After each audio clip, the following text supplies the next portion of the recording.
Terdakwa Ferdy Sambo menggenggam senjata api menembakkan ke arah tubuh korban hingga korban Nofriansah Yosua Huta Barat meninggal dunia.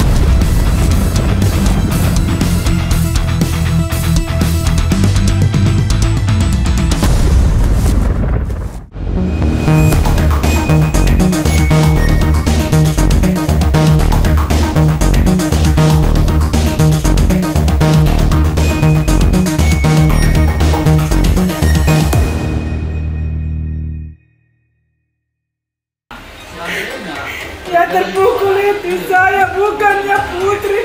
Saya yang kehilangan anak. Saya yang sudah habis nyawa saya dihabiskan dan dibunuh. Yang dibuat buat Putri bersama pihaknya.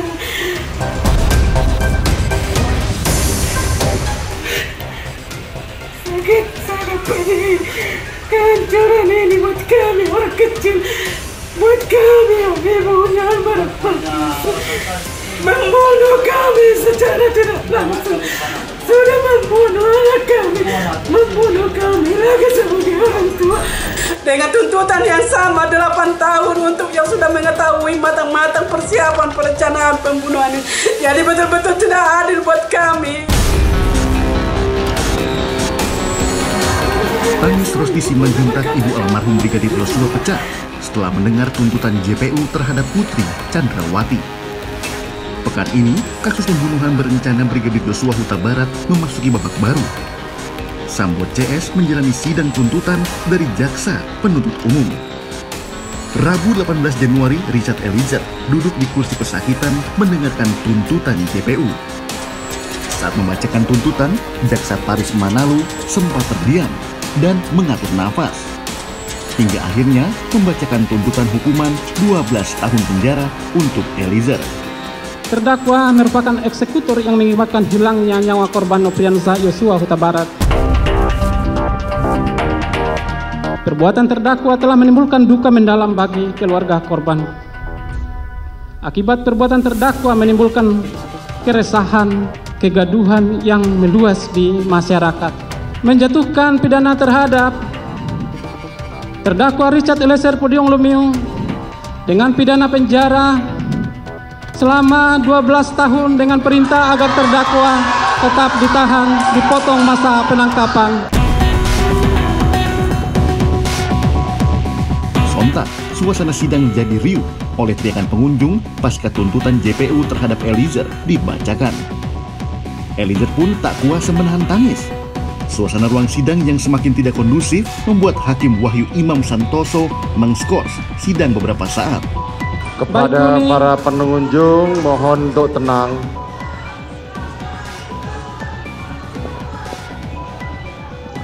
Dilanjutkan, saudara-saudara jaksa penuntut umum. Saudara penuntut umum, tolong juga sidang dinyatakan diskors.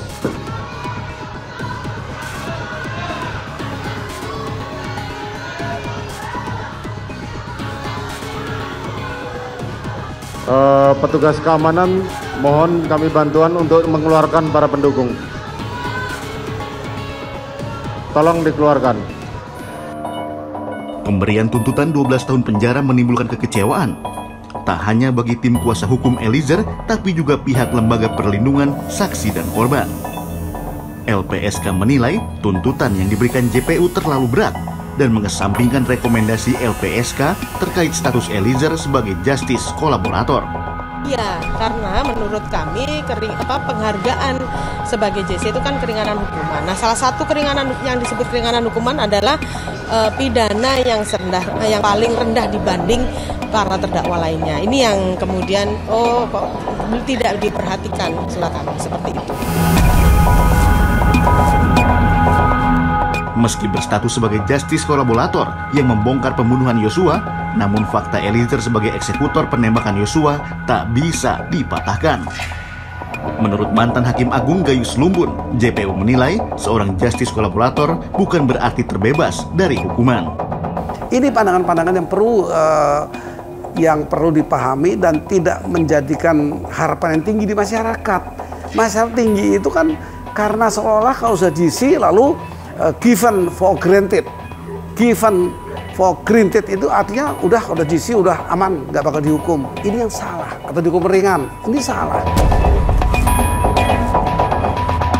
Karena JC itu bertugas, ya, diwajibkan melakukan itu kerjasama. Bagi saya, kalau Eliezer betul-betul bisa berkolaborasi, memang ini terlalu berat. Ya, ini bisa dikurangi jauh kalau dengan dia betul bisa berkolaborasi. Dan itu diseimbangkan dengan deliktum tadi, dia telah membunuh. Perimbangan ini oleh hakim nantinya kan diperhitungkan berapa besar dia bekerjasama, berapa besar ancaman menembak orang atas perintah yang salah. Kejutan lain datang dari tuntutan JPU terhadap Putri Chandrawati, di mana JPU menuntut Putri hukuman 8 tahun penjara, angka yang cukup jauh di bawah tuntutan Eliezer. Tidak terdapat adanya hal-hal yang dapat membebaskan terdakwa dari pertanggungjawaban pidana ataupun tidak ditemukan adanya alasan-alasan pemaaf maupun alasan-alasan pembenar atas perbuatan terdakwa. Oleh sebab itu terhadap perbuatan terdakwa tersebut maka terdakwa wajib mempertanggungjawabkan, dan untuk itu terdakwa harus dijatuhi hukuman yang setimpal dengan perbuatannya. Menjatuhkan pidana terhadap terdakwa Putri Chandrawati dengan pidana penjara selama 8 tahun. Dalam tuntutannya, JPU menyebutkan kalau Putri tidak pernah melakukan tindak pidana sebelumnya. Selain itu, Putri juga dinilai berlaku sopan dalam persidangan. Hal tersebutlah yang meringankan tuntutan Putri. Yang saya amati bukan besar atau kecilnya sebuah tuntutan, tapi latar belakang yang menjadikan JPU itu menuntut masing-masing sebesar itu, ya. Memang sebenarnya Ibu Putri mempunyai kesalahan yang besar karena dianggap orang pertama menjadikan peristiwa ini berlanjut sampai dengan pembunuhan. Itu satu. Ibu Putri juga kemudian pada fakta tuntutan tidak saja pelecehan tapi ada perselingkuhan, artinya mau sama mau. Nah tentu pergeseran-pergeseran seperti ini sangat mempengaruhi besar kecilnya tuntutan terhadap semua pihak yang 5 orang ini.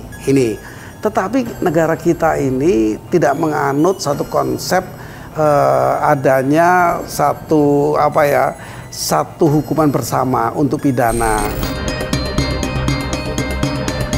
Apa yang membuat Sambo dituntut seumur hidup namun tidak dihukum mati?